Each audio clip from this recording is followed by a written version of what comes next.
Hi, welcome to Antiques Down Under, our television program on antiques and collectibles. We're searching for incredible collections, priceless rarities and curious artefacts. And along the way, we'll meet some people with the most unbelievable treasures. This time on Antiques Down Under, a collection of fine Australian pottery. I learn about early South Australian artists. We visit the Cedars, the studios of artists Hans and Nora Heysen. And we return to Penfolds, where we discover some of Australia's earliest wines.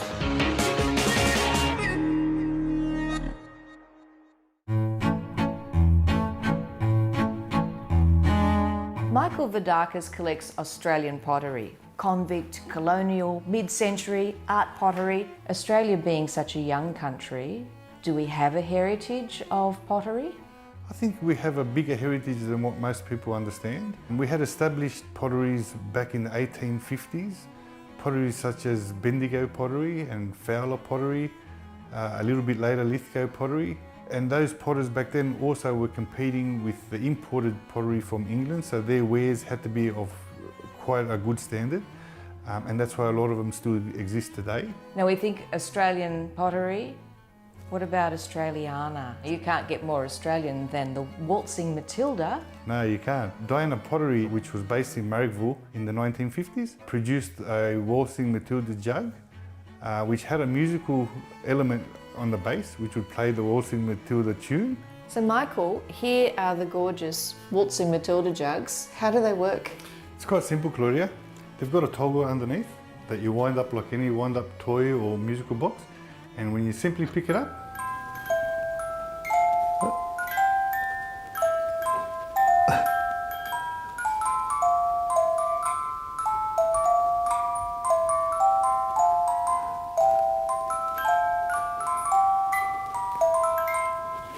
Do you know the name of the swagman? no. His name's Andy. Andy sang, Andy watched, Andy waited till his billy boiled. I didn't know that, Claudia. You learn something new every day.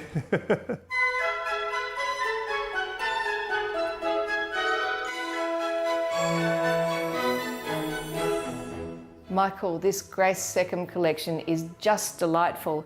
And I was looking at one of the kookaburras. What are these holes for? That's what we call a flower frog, and people used to put flowers in them. Oh, lovely. And this marking here, Australia, what period does that tell me? That tells us that that's from the first period of Grace Seccombe making pottery, which would be early 1930s. Grace Seccombe used to paint each one individually. A hallmark of her kookaburras especially, which also makes it different from the reproductions from Japan in the 1960s, is the purple on the wings. So if the kookaburras are all hand-painted and have little purple pieces on their wings, is there anything distinct about the koala? Yeah, most definitely. A lot of times people can tell a Grace Seccombe piece by the eyes, and also she used to always ruffle up the ears, which make them more animated and more lifelike. One of my favourite pieces is a piece called the Seven Little Australians, which is this piece here. Not a common piece that you find every day. You also have a very moving collection of pieces by diggers. Yeah, I collect from a pottery that was called Disabled Soldiers. It was set up by the Red Cross in 1921 for the returning soldiers from the First World War, many from Gallipoli that had disabilities, to give them a vocation and to give them something to do in their future. Claudia, this is the sign for the Disabled Soldiers Pottery. As you can see, it's a cross with a DS and the pottery running through the middle. This piece of Disabled Soldiers is quite interesting. When the soldiers came back from Gallipoli, they had a lot of inspiration from what they saw in the war, and this piece signifies the minarets that they would have saw all around Turkey and Gallipoli. I think just the fact that they are the original diggers makes them quite significant and quite special to our country. Michael, is there a holy grail for you? Is there the piece you just die for? Yes, Claudia, most definitely. Obviously, it would be a Disabled Soldiers piece, and the Disabled Soldiers made a Toby jug, a face jug, with their typical glaze marked underneath. I've seen one in a book, but I've never yet to touch one, and that would be my holy grail, definitely.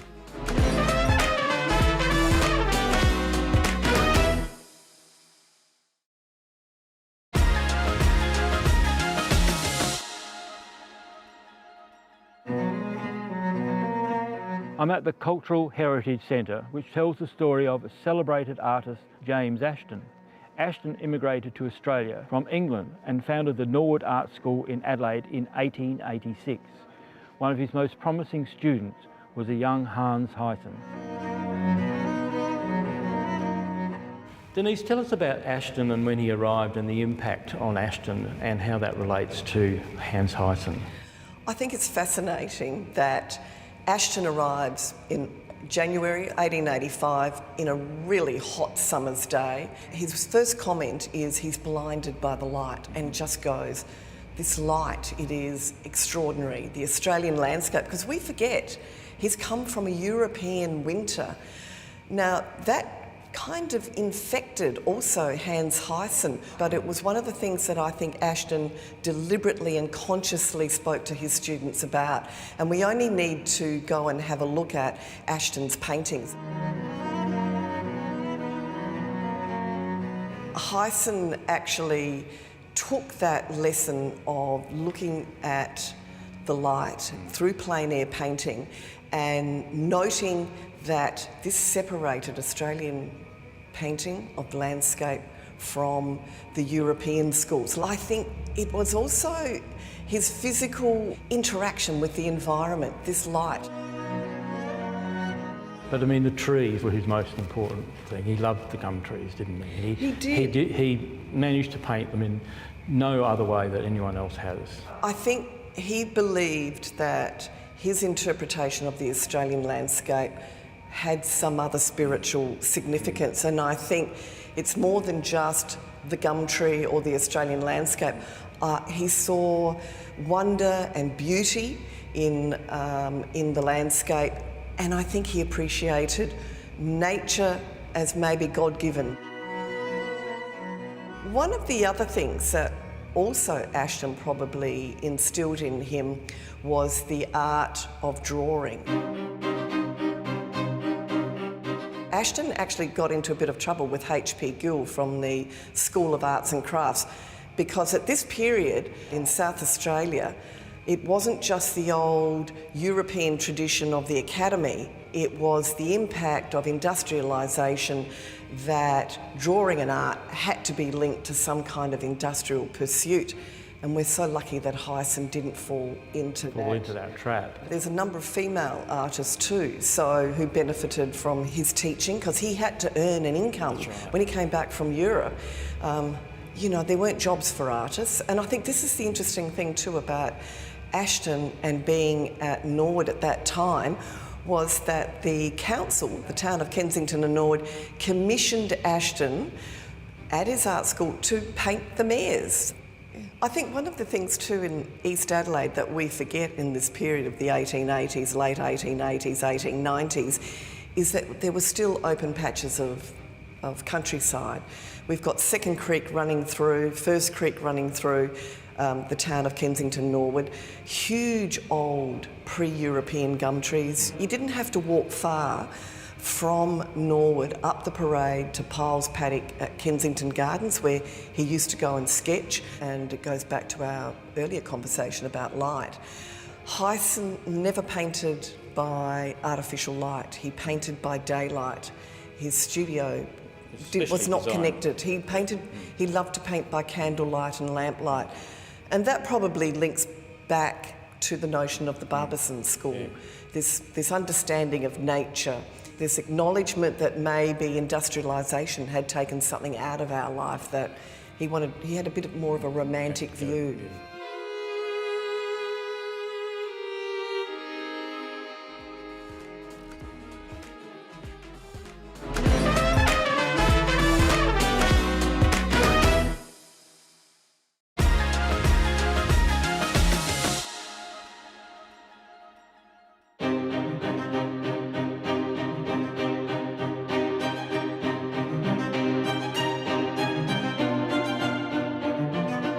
We're about to discover one of Australia's best kept secrets. The Cedars, the family home and studio of father and daughter artists Hans and Nora Heysen. Hans Heysen was one of Australia's best known landscape artists. And Nora Heysen was celebrated for her portraiture and still lifes. I'm with Tori here at the Cedars, and Tori's going to tell us a little about Hans Heysen and his other work. He was known as a fantastic landscape artist, but he was also known to do other works. In Hans's early days as a young boy, he was taught by another prominent South Australian artist, James Ashton. That's right. And through that work in the early days, he became known to prominent people in South Australia, didn't he? He did indeed, and he was very fortunate to be sponsored by 4 prominent Adelaide businessmen who each decided to put £100 in to send him over to Europe and further his education. And they said to him, you can go for as long as you can make that money last. And in fact, we still have the black book where he wrote down every expense. And he studied in Paris, 3 different art colleges, and I mean, really quite extraordinary company that he kept. And at every opportunity, he would go out and explore. He visited Scotland, visited many museums, and then after Paris, he went to Italy. Although he really wasn't impressed by the Italian school, and so he instead went out and did his own study. His wife Sally, this particular painting behind us is one of her favourites. It's called Zinnias and Autumn Fruits. Gorgeous, It is gorgeous. It jumps off the wall, doesn't it? It does, Well, yeah. partly because he painted it for that very spot. And many people fell in love with that painting, including one very famous artist, Anna Pavlova. And she would have been visiting here? She was visiting here, like many who came to Adelaide. The who's who would come up to the Cedars. And she saw it and said, I must have that painting. And she pulled out her checkbook, she wrote Hans Heysen's name on it and handed him a blank cheque and said, I will have it, whatever you will charge me. And he said, I'm very sorry, but I can't sell you that painting. It was painted for this spot and my beloved wife Sally adores it. But instead, I'm very happy to paint you another painting. So that he did. He painted her another painting that was packaged up when he'd finished it, sent overseas, and she unwrapped it and looked at it and said, no, it's not the same. Packaged it back up and sent it back. So that painting, which we can see an image of. She was game. Well, I think she knew what she liked and what she didn't like, indeed. Alan, looking at this self-portrait of a very young Nora Heysen, she really was an incredible talent, wasn't she? Did her parents support her love of art? Oh yes, absolutely, particularly her father. Very early support too in her initial years, and with his contacts and his friendships in the art world. For example, this palette that remained Nora's favourite palette was given to her by Dame Nellie Melba, who was a great friend of Hans Heysen, on a visit here when Nora was 16. And Melba bought her first watercolour and presented her with this palette, which she used for the rest of her life. Now, Nora loved to paint flowers, but it's a portrait for which she's best well known. The portrait. The award-winning Archibald portrait of Madame Link Schumann, who was the wife of the Dutch consul in Sydney at the time. And that was the portrait that put Nora in the history books to become the first woman to win the Archibald Prize in Portraiture, with great controversy, being not only the first woman, but the daughter of Hans Heysen, accusations of nepotism, favouritism, and the subject was a leading member of Sydney society. After Nora won the Archibald Prize, the commissions started rolling in, but she was given a wonderful opportunity, and that was to be the first female Australian war artist. It was. With problems, it came with problems. Being the first appointed woman war artist, didn't quite know what to do, so they made her an honorary captain. This was her war case, an honorary captain, put pips on her shoulders. The debate was more what they should pay her. Should it be equal to the male war artists? But in the end, she wore them down and she was awarded the same wage, yes, yes. Good on you, Nora, which is still an issue today. So in her role as a war artist, where was Nora deployed? She was sent up to Finch Haven, which is very close to the Japanese lines in New Guinea. And looking at some of these artworks on the wall, she's in the operating theatre. She was commissioned to paint women at war, so a lot of the work was in the medical clearing stations and field hospitals in New Guinea, and she said terrible work because a lot of it, as you can see, involved the amputation of soldiers' limbs, etc. At one stage, Nora said in an interview, "I don't know if I exist in my own right." Was she in the shadow of Hans Heysen? I don't think so. They had a fantastic relationship. They were very close. Heysen was very supportive of his daughter and remained so all of his life. And she was aware of that, and that's the end of the story as far as I'm concerned. Yes, a national treasure and a national secret. A national secret, but not for long. Come and see for yourself.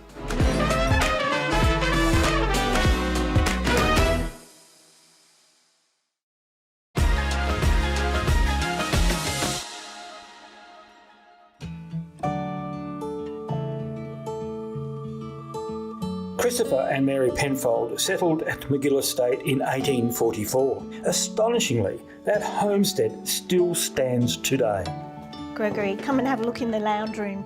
Imagine a day like this with a big roaring fire. How beautiful. Gorgeous, isn't it? And this was the Penfolds' original lounge room. This is where the family settled in 1844. Right. What are you going to show me today? I've got lots to show you. Lots of stories and lots of items. I can't wait. Come on, let's go.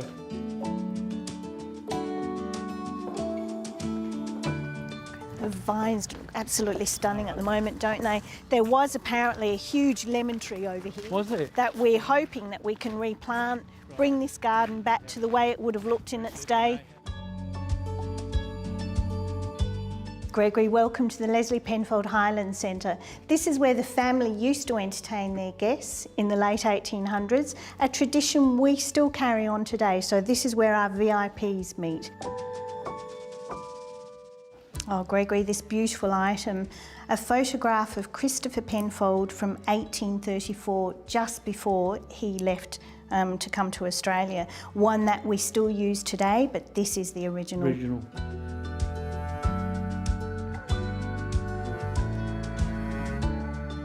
This is my favourite, a collection of letters. Mary Penfold wrote to her family in 1870 after the death of Christopher. She wrote it to Georgina and Thomas Hyland, telling them how she was feeling. She obviously adored her husband and vice versa. It is quite evident in the reading. And she also put to Thomas Hyland that she wanted to continue with the operations here at McGill and was basically asking for his permission. And we know later that Thomas replied and said he was happy with the way she was running things, and she did continue to run things. And Mary Penfold. And she became one of Australia's very first female winemakers. Absolutely. And down here we have some beautiful, lovely old wines. Oh, we do. This one is quite special that you're able to see this today. It's the second time out of museum. This is an 1889 bottle of St Henri. We were a bit worried about the label, was a little bit mouldy, so we sent it off to Art Lab here in South Australia and had them do some imaging on it. And they've deduced or concluded that it is 1889, and we now have that, even though we're going to lose that label eventually, we now have photographs and written evidence of that label. That's beautiful, isn't it? This is my favourite. This is a 1901 half bottle of St Henri that was donated to us by a lovely gentleman in Tasmania. The story is absolutely fabulous. His mother had used it as a doorstop all of his life. Isn't that incredible? So we should all be using our best crockery, our best cutlery and our best clothes every day, because that is in absolutely perfect condition. This is a 1911 bottle of St Henri, and I've brought it out to show you that back in the day, the same as this 1889, they used to use a brass rivet through the glass as part of their labelling, which is pretty special. This isn't it? Yeah. And then these two here. Yeah. This is where it all comes together. This is a 1912 Minchinbury champagne, which we now have to call sparkling. And a few years ago, Penfolds did a collaboration with Tierno, and this is a 2012 champagne. So when you look at this, 100 years between them. Now, Jane, we've got all these beautiful silver trophies that the winery has been awarded over the years. Is there any very special ones here you can tell us about? I chose one in particular that is very special. This one over here, Gregory, is a trophy awarded to Mary Penfold and Co. in 1890 for a white wine of like character. So not for a fortified wine, as we know Penfolds started, but for a white wine of like character. So that would have been a Verdelho, a Moselle, a Pedro's Yemine, and awarded to Mary Penfold. Now, Jane, what can you tell me about this curious item? I know it's a telescope, but It is. gee, it's incredible, isn't it? It is. Well, And what's this on here? HMS Bark Endeavour, June 1764 to 1774. We've found Gregory. something. That is amazing. I'm going to have to do a bit of research You on that. certainly are. Look at this Wow. up here. The Endeavour. Yes. Now, what can you tell me this was used for? That's answered a lot of questions. This, we believed, was one of Mary's most special possessions. Right. And the legend has it that she'd be up on the cliffs at the back of us watching the workers through this telescope to make sure that they were working. So that has identified for sure. Hasn't it? That is bizarre. I will have to do some research. You've got some work to do now, haven't you? Really do. What a find, Thanks to Antiques Gregory. Down Under. What a find! That's brilliant. Yeah. Unbelievable. That is unbelievable. Yeah, wow. That is absolutely unbelievable.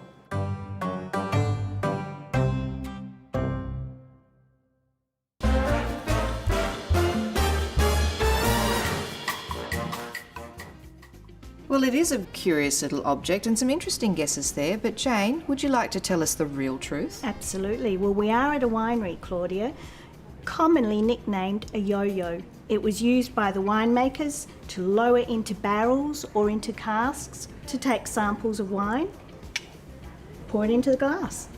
Simple as that. I see. It's a better looking yo-yo than the one I played with as a kid.